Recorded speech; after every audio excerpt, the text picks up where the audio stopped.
Nurhi Nabila dengan NIM 2022-030332. Nah, di sini saya akan membahas tentang rapot kesehatan anak pada usia sekolah. Selamat menonton sampai akhir ya teman-teman. Jangan lupa like, comment, and teman-teman semuanya. Teman-teman sebelumnya udah pada tahu belum nih apa itu Rapkes kesehatan pada anak usia sekolah? Baik, rapot kesehatan anak usia sekolah merupakan hasil screening pengisian tentang tumbuh kembang anak melalui tulisan atau catatan-catatan kayak seperti buku. Nah, di sini tuh kelompok kami menemukan isu permasalahan-permasalahan yang terdapat pada rapot kesehatan anak usia sekolah. Nah, salah satunya yaitu yang pertama yaitu mengakibatkan kesulitan dalam mendokumentasikan atau menganalisis data. Lalu yang kedua, rapot kesehatan ini masih jarang ada orang siswa atau orang tua yang mengisi dikarenakan ngisinya itu masih secara manual atau tulis tangan. Oke, permasalahan yang ketiga yaitu mengakibatkan pemantauan status kesehatan peserta didik ini belum berfungsi secara maksimal dikarenakan informasi-informasi ini kadang suka terputus di salah satu sekolah aja.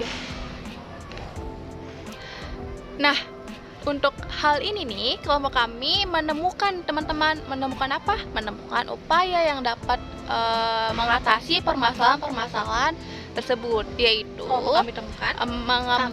kami menemukan salah satu inovasi terbaru yaitu membuatnya secara online, yaitu namanya adalah Rapkes Kesehatan atau Rapkes, yaitu rapot kesehatan anak pada usia sekolah.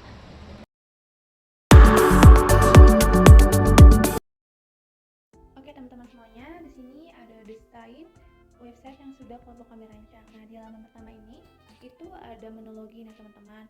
Nah, menu login ini nantinya akan diisi oleh admin dan admin ini akan memasukkan passwordnya.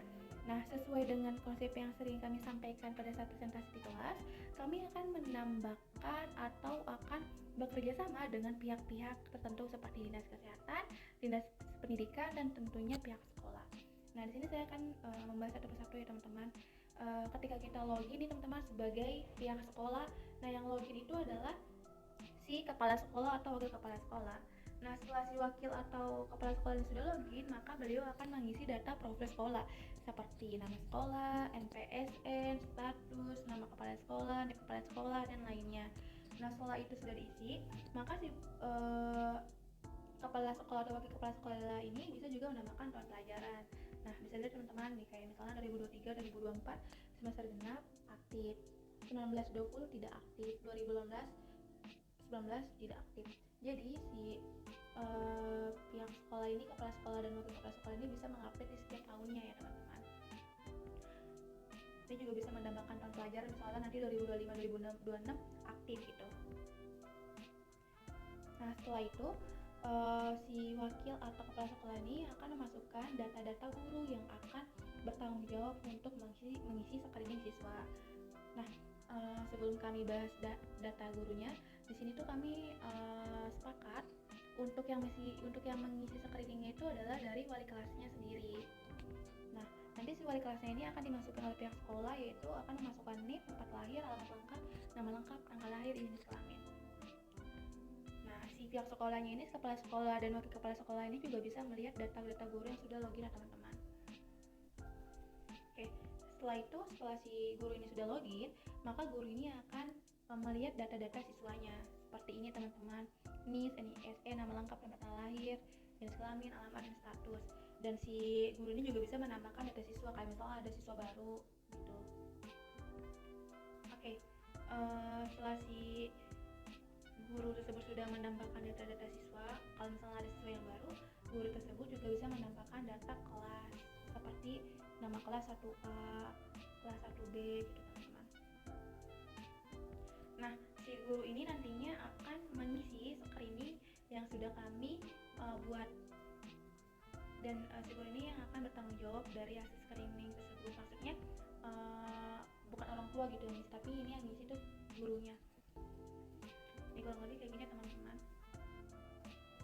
Nih, kurang lebih ada riwayat kesehatan untuk di screeningnya ya, ada riwayat kesehatan, riwayat imunisasi, lalu ada kesehatan reproduksi, kesehatan keluarga dan sebagainya.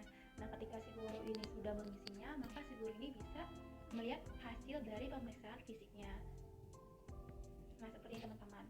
Dan bisa juga dicetak ya, teman-teman. Oke, di sini juga kami juga menambahkan fitur-fitur siswa-siswa yang aktif, dan nih di sini juga kami menambahkan siswa-siswa aktif.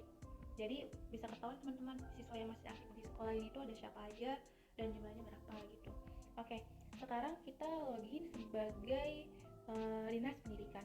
Untuk loginnya sama ya teman-teman, loginnya itu kita kembali ke menu yang awal, itu username dan password. Nah, ketika si dinas pendidikan dan dinas kesehatan ini sudah memasukkan itu, maka dia hanya bisa melihat hasil pemeriksaan kesehatan yang sudah diisi oleh si guru ini.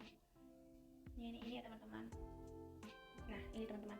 Jadi si dinas pendidikan sama dinas kesehatan ini dia tidak bisa mengisi, dia hanya bisa untuk melihat hasilnya dan dia hanya bisa untuk nge-print gitu teman-teman. Nah, sekarang kita ngebahas si siswa. Nah, siswa ini juga kita bisa login teman-teman. Tapi siswa ini juga sama kayak dinas pendidikan dan dinas kesehatan, dia hanya bisa melihat hasil pemeriksaan fisik, lalu dia juga bisa melihat informasi terkait vaksin anak sekolah dasar gitu teman-teman. Jadi kesimpulannya, website yang kami buat ini akan bekerja sama sama 3 instansi. Yang pertama ada dinas pendidikan, dinas kesehatan, dan pihak sekolah. Nah, untuk yang jadi adminnya itu dari pihak sekolah atau kepala sekolahnya sendiri. Jadi yang untuk masuk login pertama itu kita harus, yang login itu harus pihak sekolah. Nah, baru pihak sekolah ini bisa mendata guru yang akan bertanggung jawab untuk mengisi screeningnya. Nah, cukup sekian dan terima kasih teman-teman.